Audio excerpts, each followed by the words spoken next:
என் அன்பு மாணவர்களுக்கு வணக்கம். இந்த வீடியோவில் ஒரு இம்பார்ட்டன்ட் 10 மார்க்ஸ் ப்ராப்ளம் வந்து பார்க்க போகிறோம். ஈஸியான மெத்தடில் உங்களுக்கு சொல்லித்தர போகிறேன்.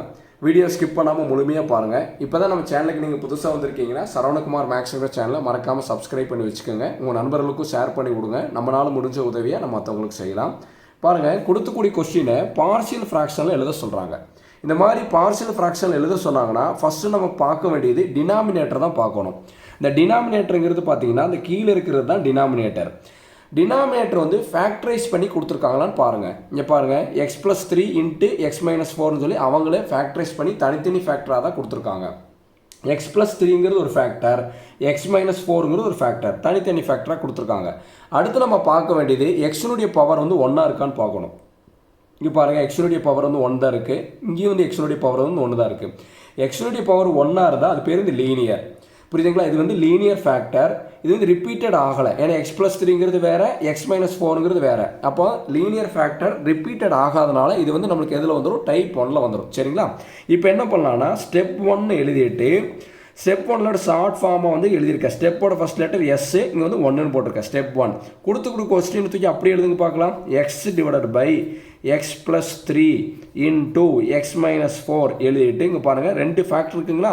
இது எப்படி எழுதலான்னு பாருங்கள். Right side a/ first factor என்ன கொடுத்துருக்காங்க பாருங்கள், x+3. இங்கே எப்பயுமே நடுவில் ப்ளஸ் தான் கொடுக்கணும்.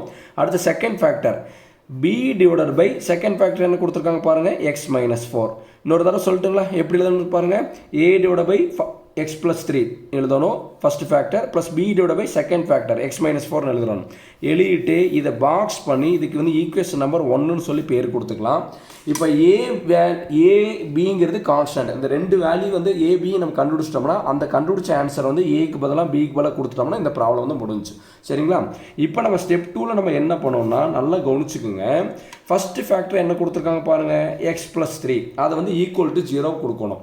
அப்போது x+3 = 0ன்னு கொடுத்தோம்னா இந்த +3 இங்கே போகும்போது நம்மளுக்கு என்ன ஆகிடும், x = -3ன்னு மாறும். +3 இங்கே ரைட் சைடு போகும்போது நம்மளுக்கு என்ன ஆகிடும், -3ஆக மாறும். புரியுதுங்களா? ஃபஸ்ட்டாக என்ன ஃபேக்டர் இருக்கோ அது வந்து =0 கொடுக்கணும். கொடுத்துட்டு இந்த நம்பரை வந்து ரைட் சைடு கொண்டு போயிடும். இப்போ எக்ஸுக்கு பதிலாக -3. இப்போ நம்ம என்ன பண்ணணும்னு பாருங்கள். ஃபஸ்ட்டு ஃபேக்டர் என்ன இருக்குது, x+3. அதை மறைச்சிக்குங்க. மறைச்சிட்டிங்கன்னா நம்மளுக்கு ரிமைனிங் என்ன இருக்குது பாருங்கள், சொல்லுங்கள் பார்க்கலாம். x/x-4 x/x-4. சாமி நான் சொன்னது புரிஞ்சுதா? ஃபஸ்ட்டு ஃபேக்டர் என்ன, x+3. அதை மறைச்சிக்கோங்க. x/x-4. நம்ம எதை மறைச்சோம், x+3 தானே மறைச்சோம். அதே மாதிரி இங்கே எங்கே x+3 இருக்குன்னு பாருங்கள். இங்கே தான் x+3 இருக்குது. இதை மறைச்சிக்கோங்க. x+3க்கு மேலே என்ன இருக்குது பாருங்கள், a. அதை வந்து இங்கே கொடுத்துக்கணும். a = இன்னொரு தடவை சொல்லட்டுங்களா, x+3 இருக்குங்களா ஃபஸ்ட்டு, அதை மறைச்சிக்கணும். மறைச்சிட்டா மீதி என்ன இருக்குது பாருங்கள், x/x-4. இங்கே x+3 எங்கே இருக்குது, இங்கே இருக்குது. இதை மறைச்சிட்டோம்னா மேலே என்ன இருக்குது பாருங்கள், a. அதை தான் இங்கே எழுதியிருக்கேன். புரியுதுங்களா?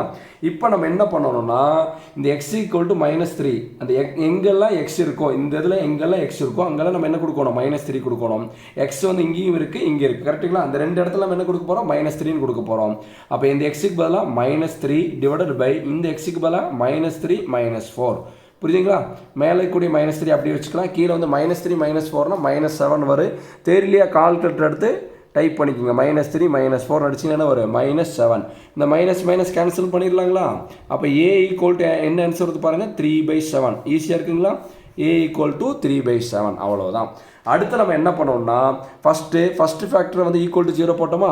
இப்போ நம்ம என்ன பண்ணணும், செகண்ட் ஃபேக்டரை =0 கொடுக்கணும். இதை வந்து என்ன பண்ணணும், =0 கொடுக்கணும். கொடுத்துடலாங்களா? அப்போ கொடுக்கும்போது நம்மளுக்கு என்ன வரும் பாருங்கள், x-4 = 0ன்னு வருங்களா? அப்போ x = இந்த -4 நம்மளுக்கு ரைட் ஹேண்ட் சைடு போகும்போது என்ன ஆகிடும், +4ஆக மாறிடும். இப்போ நம்ம எதை மறைக்கணும் சொல்லுங்கள் பார்க்கலாம்.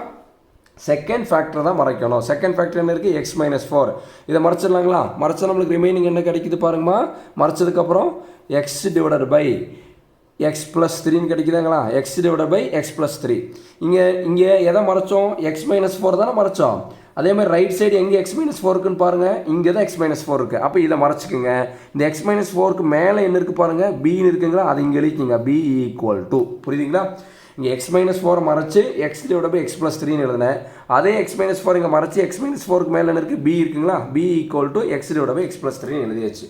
இப்போது எங்கெல்லாம் x இருக்கோ அந்த இடத்துல நம்ம என்ன கொடுக்கணும், 4 கொடுக்கணும். எக்ஸ் எத்தனை இடத்துல இருக்குது பாருங்கள், இங்கே ஒரு எக்ஸ் இருக்குது, இங்கே ஒரு எக்ஸ் இருக்குது. அந்த எக்ஸுக்கெல்லாம் நம்ம என்ன கொடுக்கலாம், 4 கொடுக்கலாங்களா.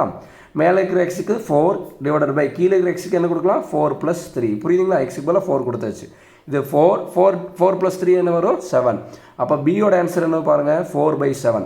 அப்போ ஏயோட ஆன்சரும் கண்டுபிடிச்சிட்டோம், பியோட ஆன்சர் கண்டுபிடிச்சிட்டோம். கரெக்டுங்களா. இந்த ஏயோட ஆன்சரையும் ஏக்கு என்ன ஆன்சர் வந்திருக்கு பாருங்கள், 3/7 வந்தது.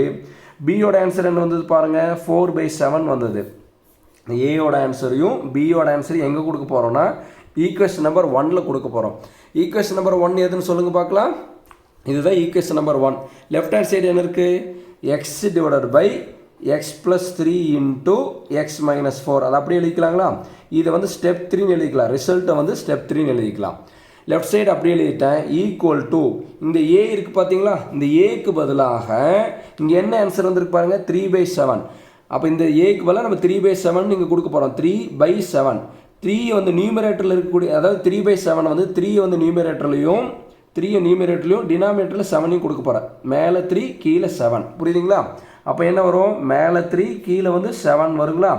டினாமினேட்டரில் இங்கே என்ன இருக்குது பாருங்கள், எக்ஸ் ப்ளஸ் 3. இதை அப்படியே எழுதிக்கணும். சாமி நல்லா கவனிச்சுங்க, இங்கே 3 மேலே 3 கீழே 7 கொடுக்குறோம், அவ்வளோதான். அடுத்து பியோட ஆன்சர் என்ன வந்துருக்கு பாருங்கள், 4/7. அப்போ என்ன வரும், நியூமரேட்டரில் 4 டினாமினேட்டரில் 7. அப்போ ப்ளஸ் நியூமரேட்டரில் 4 டினாமினேட்டரில் 7. இங்கே என்ன இருக்குது பாருங்கள், டினாமினேட்டரில் எக்ஸ் மைனஸ் 4. அது அப்படியே தான் இருக்குது. புரியுதுங்களா சாமி. இங்கே வந்து ஏயோட ஆன்சர் வந்து 3/7, மேலே 3 கீழே 7. வந்து எக்ஸ் ப்ளஸ் 3 அப்படியே தான் இருக்கும். பியோட ஆன்சர் வந்து 4/7, மேலே 4 கீழே வந்து 7. மீதியெல்லாம் அப்படியே தான் இருக்கும். சரிங்களா. அப்போ ஏபிங்கிறது கான்ஸ்டன்ட். இந்த 2 கான்ஸ்டன்ட் வேல்யூ கண்டுபிடிச்சிட்டு ஏக்கு போல பிக்கு போல கொடுத்தா அந்த ப்ராப்ளம் வந்து முடிஞ்சு. பொறுமையாக பாருங்கள், கண்டிப்பாக உங்களுக்கு புரியும். இந்த வீடியோ உங்களுக்கு பிடிச்சிருந்ததுன்னா மறக்காமல் லைக் பண்ணுங்கள், மற்ற நண்பர்களுக்கு ஷேர் பண்ணி விடுங்க. நம்மளால் முடிஞ்ச உதவியை மற்றவங்களுக்கு செய்யலாம். Thank you students.